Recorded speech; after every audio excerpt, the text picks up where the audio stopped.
Heyo, saya Dan ini adalah konten matematika. Oke, di video sebelumnya sudah kita pelajari tentang aturan bilangan berpangkat ya. Yang pertama yang seperti ini. Sekarang kita akan lanjutkan aturan bilangan berpangkat yang kedua ya. Oke, langsung aja. Ya, yang kedua. A pangkat M dibagi A pangkat N. Nah, ini bisa ditulis atau disederhanakan menjadi A pangkat M dikurang N. Nah, kalau yang pertama kan kali. Kali pangkatnya dijumlah. Nah, kalau ini bagi, pangkatnya dikurang. Oke? Jadi A pangkat M dibagi A pangkat N sama dengan A pangkat M dikurang N. Ya, kita coba buktikan ya. Jadi bukti. Nah, untuk membuktikannya masih sama, kita menggunakan definisi bilangan berpangkat ya. A pangkat M kita bagi dengan A pangkat N. Nah, A pangkat M itu kan artinya A dikali dada kali A dengan A sebanyak M ya. Ini sebanyak M. Sebanyak M kita bagi dengan A pangkat N. Berarti A kali dada dan seterusnya sampai kali A dengan A sebanyak N. Sebanyak N. Nah, kalau bagi ini kan saling mengurangi. Kalau bagi ini saling mengurangi, otomatis kalau kita menulis hasilnya secara satu kesatuan, ini kan ini akan dikurangi ini ya. Sebanyak A-nya kan kita akan cancel, sebanyak A-nya sebanyak berapa ya? Ya, kita akan cancel sebanyak N.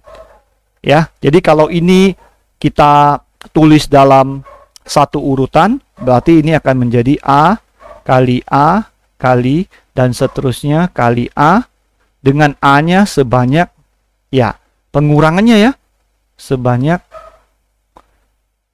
M kurang N.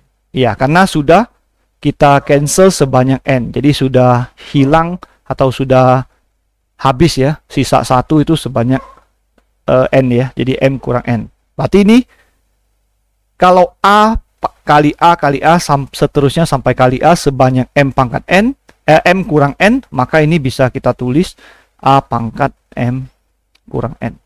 Berarti terbukti ya. Terbukti. Oke, berarti kita bisa buktikan.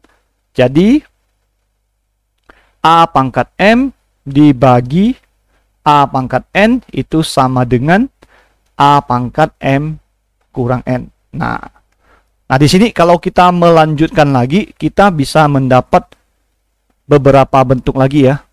Jika M-nya lebih besar dari N, maka kita dapat pangkat yang positif ya. Kalau M-nya kurang dari N, kita akan dapat pangkat yang negatif. Sedangkan kalau kita dapat M sama dengan N, maka kita akan dapat pangkat 0. Nah, itu nanti kita akan lanjutkan. Kita sampai sini aja, kita membuktikannya sampai di sini aja untuk aturan yang kedua. Contoh ya. Contoh. Nah, untuk contoh kita simpel aja ya. Misalnya saya punya 2 pangkat 11, saya bagi dengan 2 pangkat 5.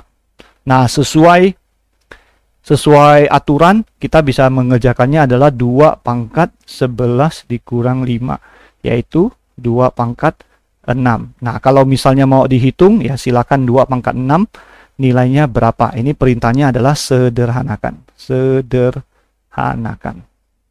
Contoh lain, nah, penulisan titik 2 itu sama aja dengan penulisan pecahan ya. Jadi untuk soal selanjutnya saya tulis dalam bentuk pecahan. 5 pangkat 8 kita bagi dengan 5 pangkat 5. Nah, ini sama juga dengan 5 pangkat 8 dikurang 5 ya. Jadi per itu sama juga dengan bagi. Nah, ini hasilnya adalah 5 pangkat 3. Nah, kalau mau dihitung hasilnya berarti gunakan konsep atau definisi bilangan berpangkat ya, 5 kali 5 kali 5 gitu. Oke, saya rasa contohnya 2 saja, tidak usah banyak-banyak. Ini pasti cukup mudah dipahami karena kebalikan dari aturan yang pertama. Oke, semoga bermanfaat. Bye-bye.